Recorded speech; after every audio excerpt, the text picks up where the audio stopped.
Hi everyone, it's me Darlene with the head congestion thing going on, and it's in my chest now. I'm coughing. I go through this often, and I happened to come across a video, I don't even know how, showing that I was sick last October. This is October 2025. So let me just look at that video. Hang on. It was October 12, 2024, and the title is Feeling Crappy, Joe Too. And I do remember that we were both sick at the same time, and I don't think I've had it since then. I usually get it at least once a year, sometimes twice, and I don't think it's something that's contagious. I think that it's mostly allergy related. I don't know, but that's what I'm dealing with right now. I have no clue what that video talks about, but if you want to go watch it, for the hell of it, I'll link it in the description of this video. And I'll also put it on the end screen. I don't know. Maybe it's interesting. Maybe it's not. Okay, I'm not going to cough on camera, so I'm going to cut that out because I just coughed. All right. Oh, I don't know of a time in my life where I've ever been this worried about everything. You know, when you're younger, you don't really think about end of life things, and I'm worried about everything because I'm 65 now. It's not like I can be planning, an awesome future. I mean, there's still things that I could do, but ideally, if I could, I would love to own a house, even though I said I'd never want to do that, but I would only like to own it if I knew I had all the good people, the right people, responsible people, people I trust to fix all the things that would need to be fixed. Because I would be more financially able to put money into things that need to be done, even if I need to pay somebody to cut the lawn, to mow the lawn. But, I kind of hate spending money, but I also I don't want the stress of having to find those people and if they don't work out, finding other people. So the little house that I have in my dreams, actually I would like a bigger house because I'd still like to work and I'd like to have nice dedicated spaces for things. I mean, that would be ideal, but I'm getting too old now to do a lot of the work myself because I would love to paint the whole house inside. I love to do that. Think I can do that at 65 like I could at even 45? I don't know. It might take longer, and then I might be like, why am I doing this? I don't have long to live. When I say I don't have long to live, if I made it to 90, that's 25 years. I don't think that's long to live because the past 25 years have just flown by. And, with Joe, with Rocket, it would be so cool that I would love to just, when it's cool, so like maybe 2 months a year in Mississippi, we could sit on a porch, hold hands, rock, watch a dog play. If it's not Rocket, I know Joe would want another dog. I don't want any dogs. I didn't want any dogs. And then Rocket came into my life, and so many people say, oh, you're so lucky to have Rocket too, and Rocket is lucky to have you. Well, I agree, Rocket is lucky to have me. But I'm sad every day that I see Rocket because I know I'm just creating painful memories for when I don't have him one day. And I know that's not the best way to think about things, but it's reality, and I still cry over all the other dogs I had. And when I think about them, it can make me sick, especially my first dog. I don't even want to talk about it. It's just, I feel pain. I find pain in everything because it was a painful childhood, and I guess that's what I'm used to, painful adulthood. I mean, I'm just, really just rambling right now because I'm in a lot of mental pain. I'm worried. I feel like I'm not adult enough to know how to handle life. I don't know how to get stuff done for Joe. So, yes, Joe. Joe's in the hospital again. third Sunday in a row. Now, when I say Sunday, Sunday night. One was actually Sunday. It was like maybe 7-ish p.m. The other two, the first one was like maybe like 1:30, 2 a.m. So actually Monday morning. And then this time it was 3 a.m. Went to bed Sunday night. Everything looked good. 3 a.m. I wake up and always touch him when I wake up, just to see if he's sweaty, and he was soaking wet. And I've chatted with one of my patrons who's diabetic, and she says the same thing. It's like, it's almost impossible to believe all that sweat comes from one person. He was so wet, and the sheet was so wet, it was like somebody dumped a bucket of water on the sheets. And the sheets, even though I'm laying there, I mean, it's like wet all the way up to me. It doesn't just go down, and I don't have a mattress cover to protect that. I got to get that. But instead of just soaking down, it just like comes to me. I don't understand that. I had a sweatshirt on my pillow next to me, because if I put it on the bed somewhere, Rocket's gonna just ball that all up with all the other blankets, and then I won't have it to cover my arms with, because I end up, we have no blankets at night. Rocket has them all. So I had a sweatshirt on my pillow next to my face. Hi, puppy. So if I got cold, I could grab it, and even that was like half of it was wet. I don't understand that. And anyway, he was soaking wet. I got up. I instantly checked his sugar. It was 32.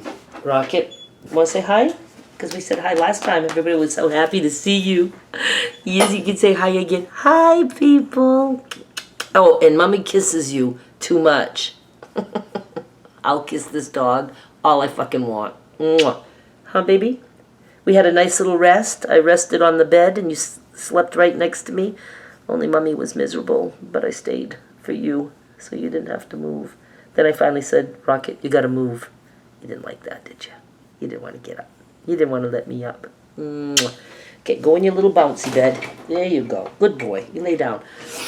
So he was soaking wet. I checked his blood, 32. Now, sometimes when he's in the low numbers like that, at least before, I could feed him some sugary orange juice, and he could suck on the straw, or I could drip it in his mouth if I had to. But back then he wouldn't be gurgling and all kinds of things. Now he gurgles and stuff, and I'm afraid that if I drop any liquid in his mouth, he could like inhale that wrong and make him uncomfortable, choke actually.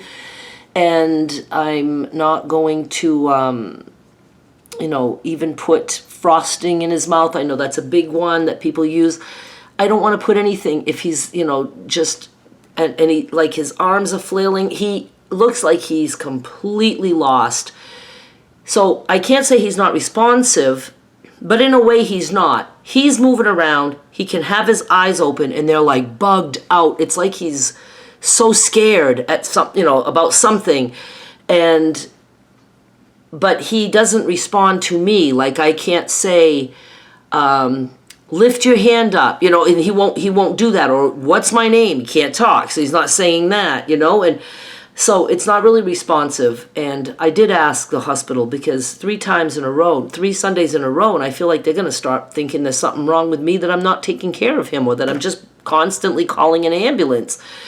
And the doctor there said, I think it was the nurse I talked to, so I really shouldn't put much into anything what anybody says, because I don't trust anybody anymore. But she said, if the person cannot respond to you, talk to you, you do not put anything in their mouth, because they could choke. So I know I'm doing the right thing. When he's gurgling, he'll be like, making sounds like that. I'm not gonna, put this down your throat, not doing that. So I called an ambulance, and I told the 911 woman, he is going to need a D50 shot. It's a 50% dextrose, I don't even know if I'm saying it right, solution. And I've seen them do it to him twice. The first time, he was like completely out, not even making a sound, looked dead, but was breathing. They gave him that, and he popped right out of it. I compare it to the Pulp Fiction scene where the girl is ODing, and then all of a sudden she's like awake. The second time was just 2 weeks ago, and they gave him that, and he didn't snap out of it like instantly, but it took maybe 10 seconds. He was able to talk, he knew who I was, he was able to answer some questions, so it worked. So I told the woman he needs the D50 shot, make sure they have it. And she says they always have it, or I'm sure they have it, something like that. So she didn't like contact the ambulance people and say, make sure you have D50 with you. So they get here, he's soaking wet, and he's doing stuff like this with his arms, sometimes just one eye open like this, and his feet are moving a little bit too. He is soaking wet, the whole bed is soaking wet, and they walked in, the same ones who didn't clean him up after he puked, but I was so scared for Joe that I couldn't even think about that. They walked in, they looked at him, they had the stretcher, and he's like, come on, let's pick him up. And so took three of them to get him out of the bed and into the stretcher, and right away I'm thinking they didn't check his sugar. So we know this is serious. The way he's acting, how he's looking, the amount of sweat, they just want to take him. But I said, why aren't you at least giving him the D50 shot? Because I'm thinking you could at least help him out of this. Oh, and I don't, this part's so sad to me. One time when I was with Joe before they came, like shortly before they arrived, he looked at me and he said, help me. Oh my God, it broke my heart. So that was about as responsive as he got. And, so of course I told him I'm going to help you every bit I can. So I asked them, why aren't you giving him the shot, the D50? Because I knew that would snap him out of this. If he's in pain or misery or suffering mentally, whatever, I wanted to see him come out of that and feel better. Because I don't know what he's going through when he's flailing about like that. And I could not believe the guy said, we don't have any. And I'm like, you don't have any? Why not? And he said, because it's on back order. I just couldn't believe it. I'm like, and they know he's diabetic. So he said, we got to take him. And I wanted him to go to Olive Branch. And they said, no, we should take him to South Haven. It's closer.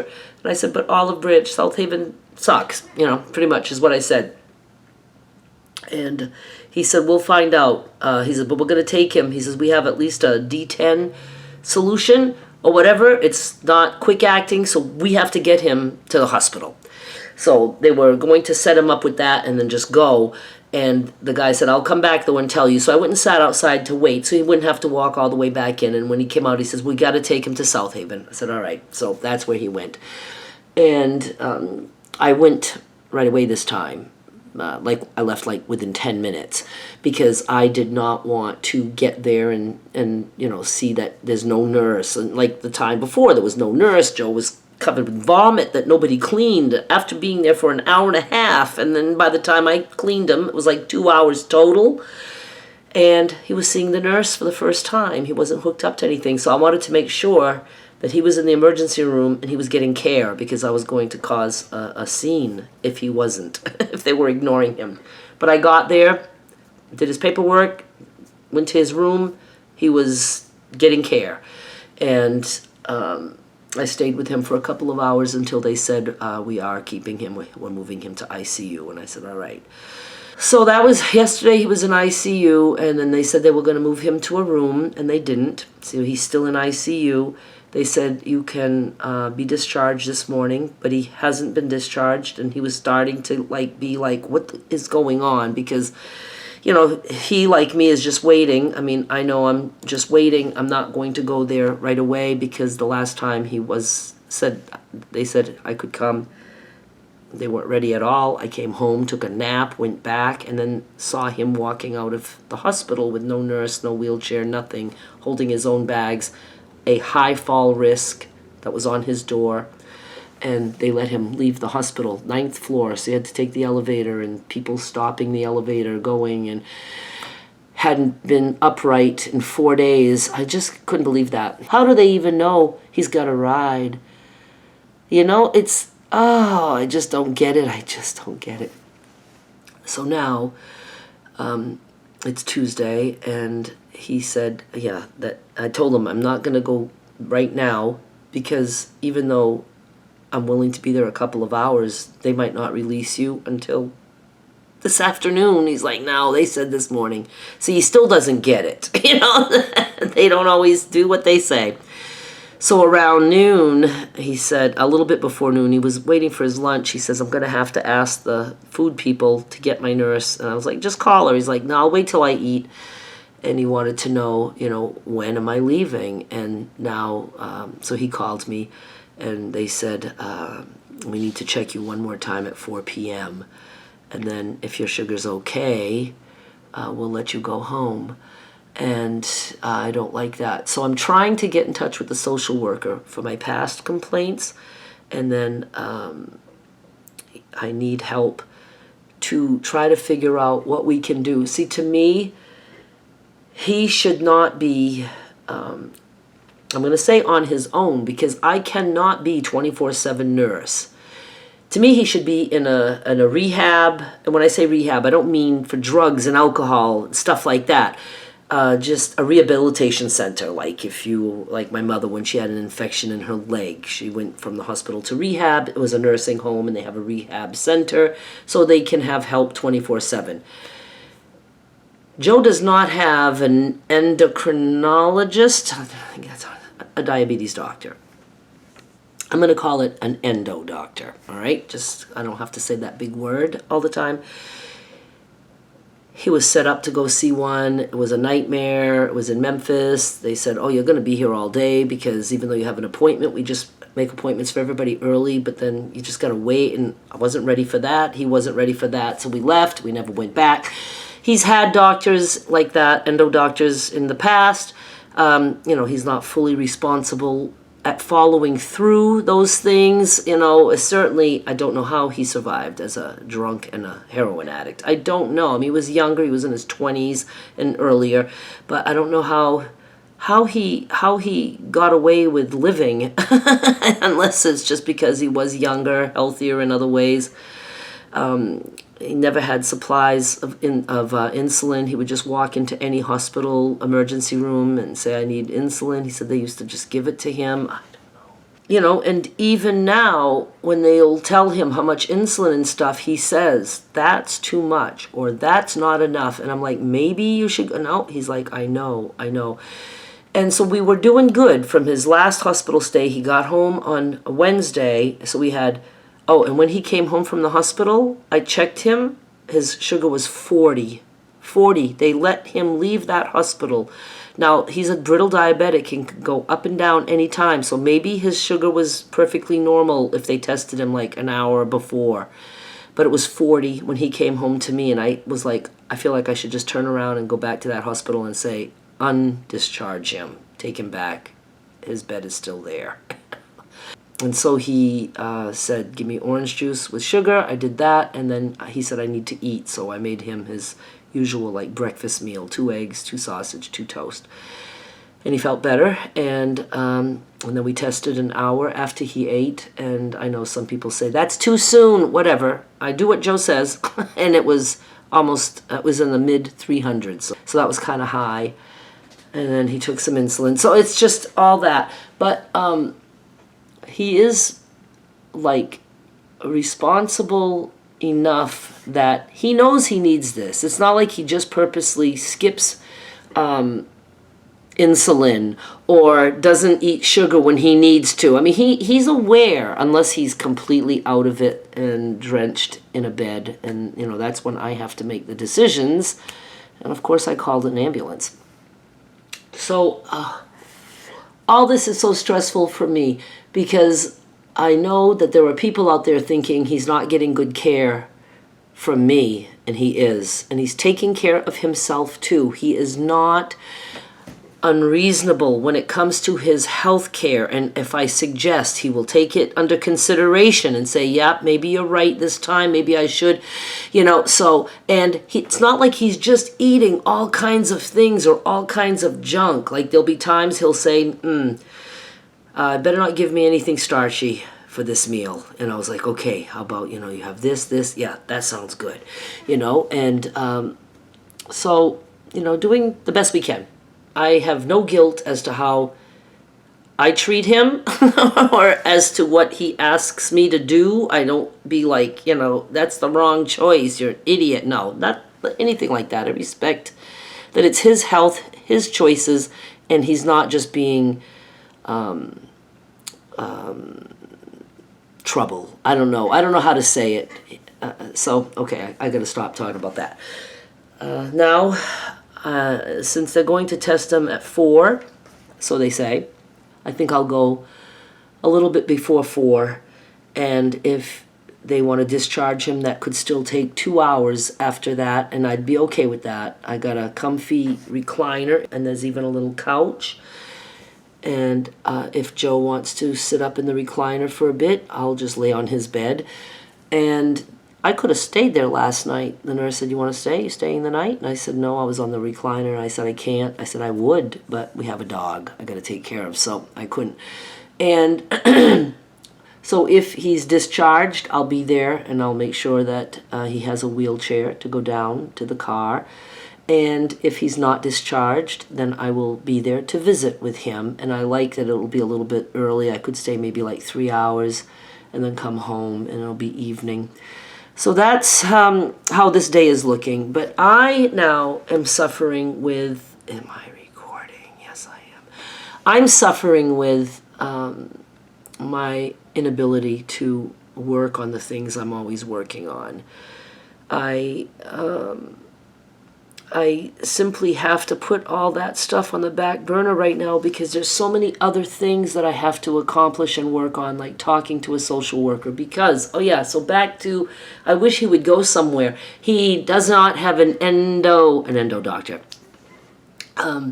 Because we gave up on that. And him going to the clinic that he goes to in Memphis, they only refer Memphis things. I want him to have stuff here. Now that he has Medicaid, I can start doing that. So I did get him at least a primary care who does treat diabetes right here, right around the corner. It's where Derek goes. He told me about it. It's a new place. Already got a bunch of good reviews. And so we're going to try that because I thought, and he got an appointment this coming Wednesday. Today's Tuesday. Thursday. This coming Thursday. Today's Tuesday. And so he should be good, I hope. I hope he at least comes home tomorrow. But if not, I'll change the appointment. I think that he needs a primary care who can, give referrals to get us into somewhere for an endo doctor. I was going to call them first and see if they would just take him, but I'd rather go through a primary care. But we have this other stuff with his Medicaid that he has to pick from 3 different, I'm going to call them like networks. I don't know if that's what they're called. And they offer different things. And I have to read that. And I have to figure out what to do for that. We get something in the mail. And I said, okay, I know I can at least wait a couple days before I have to do this. And then a couple days later, I got a letter. Well, he did. But, he's like, read this. It's tiny, tiny print. It says, well, since we never heard back from you from the previous thing. So I'm like, we didn't get it in time to even wait the period. So we missed the period where they made the choice for him. But he has 3 months if he wants to change that choice. So it's like, it's just all these things. I don't handle these things well. It's like some mail that comes in and I'm like, oh my God, I have to read and I have to fill out a form. I have to rest. 2 days. I'll be good. We just got this. I'll be good. And then 2 days later, it was probably 3 days later, we get the thing that didn't do this in time. I was like, I didn't get it in time. It's like, these things make me sick to my stomach. So I am feeling a little bit better that we at least have an appointment on Thursday. I don't know how Medicaid is going to work with that, if it's going to have to be somebody in that network that those people picked. See, I can't take chances of him, of the Medicaid people said, no, he's in this one. So I'm supposed to, I think, pick from doctors from there, and I don't know if this doctor is in there, so I don't know, but we're going. We have to go, and I don't know. I really do have to look into that, though. I'll call a number and see, because I don't want him to have to pay out of pocket anything. So see, I'm stressed. I'm just stressed. And yeah, and I'd like to say my business is hurting, but I'm in a position where I absolutely have to earn less money because I chose to collect my Social Security 2 years before I had to. I'm 65. I could have waited to 67 and get the full amount. But I on purpose decided to start collecting now because it makes a whole lot more sense to bank that. And the amount more that I was going to make, it's not worth waiting for. I want that money in my account now. And so I need to just cut back a little bit. And I said, well, this is great. Maybe I can actually semi-retire. But boy, the minute I knew I need to cut back, all I want to do is move forward. Yes, that's the fun part for me. But I think it's playing out that it is meant for me to just let the money come in and not worry about taking it easy for 2 years, or easier, a little bit easy. So I have very mixed feelings about that. I know I made the right choice for me. It's just hard for me to cut back, step back. So my business isn't hurting in that I can always rev it up anytime I want. I can let it settle. I can make it big. I could start something completely new. That would be kind of fun. But, I just hope people are patient with me. Videos now, I don't care if I would go a whole week without a video. I mean, I only can do what I can do, but I'm trying to continue making my videos because it gives me an outlet. I do like to talk about this stuff, and then, because it helps me, and then, of course, I still like doing all my projects. I just can't really start a new series until I wrap up the ones that I have. So I'm going to do that, and I just hope things can turn around. And let's not forget that I still don't have a car. I worked on that really hard last week from Monday to Friday. Thought I was buying a certain car. But the more and more I talked to my salesperson, I was not happy with that salesperson. And it sucked the life out of me, and it sucked the joy out of having that car. So I could not buy that car because I would think of that salesperson. That's how it goes. Cars, even though it might be the right one, I don't fall in love with that. There's certain things I like, and that one fit pretty much all the things. Not so much the color, and so it was very easy when he started saying things that I didn't like. Just his attitude, it's that. And I caught a couple of little lies, and even the manager, I passed it by him with the Carfax. There was information in there that wasn't true because I was told that the car had just come in, and that's why it was in the shop. It was being detailed. The carpet had to be replaced, and it was going to be fully detailed. And the Carfax said that and this is October, and the Carfax said that the car was there August 8. And then early September, fully detailed, and brakes checked, oil change, and things like that. It listed the things, and I brought it up to him. I said, how come it says it was detailed, beginning of September? Oh, it was scheduled to be, but it didn't get done. And no, of course I ask around. I get my shit together, and you don't put anything in the Carfax until after it's done. You don't say, oh, Carfax. It doesn't say it was scheduled to. And so I talked to the manager about it, and he's like, look, we can't always get everything right. Must have thought it was scheduled to do. I said, yeah, but it wasn't even supposed to be here then. I was told that this just arrived. And I said, right? And I look at the salesperson. No. I traded that. I took it in as a trade-in. I told you that. I wouldn't have forgotten that. I was very clear. Well, I'm fucking very clear, too, and I know what somebody's telling me. And that's when I said, sorry, no deal. And I walked out. So, yeah, I'm never going to get a car because I'm never going to like a salesperson. I want to shop for a salesperson first. That's what I'm going to do. I'm going to go into a car lot. Gather around, folks.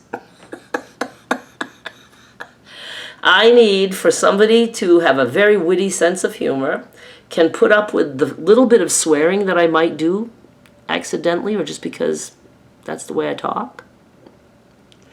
You're going to let me come and see this car 10 times if I want. I will limit it to 10. But this guy, oh, I don't have my phone right here. When he told me last week, oh, the detailing should be done pretty soon, I'll let you know. I said, well, thanks. I'll be anxious to see it again. And he said, you saw it, you drove it. I drove it around the building in the parking lot. He said, you saw it, you drove it. That's all you need to do. And I said, you can't expect me to just buy a car without even seeing what it looks like after it's detailed and not like taking it faster than 5 miles per hour. It's like, they make me feel like I'm asking for too much. So no, I don't see a car once and then go home or buy on the spot. A lot of people do that. I have to go home, I do my homework. Are there other cars like that available that I could go see? And I let them know. And it's like, well, if you're not serious, well, I am serious, but I'm seriously going to do it my way, not your way, you know? So, okay, I think I am sick to my stomach enough. Right, little dog? When I went out, I don't put him on leash just in front of the apartment. He's such a good boy. But he trots over to his daddy's truck, and he goes all around, and he looks up at the windows. He wants so much for Joe to be here. So he misses him so much. And, all right, you guys. So, Joe, I'm so afraid he's going to come home, and I'll be calling an ambulance that night. You know, just...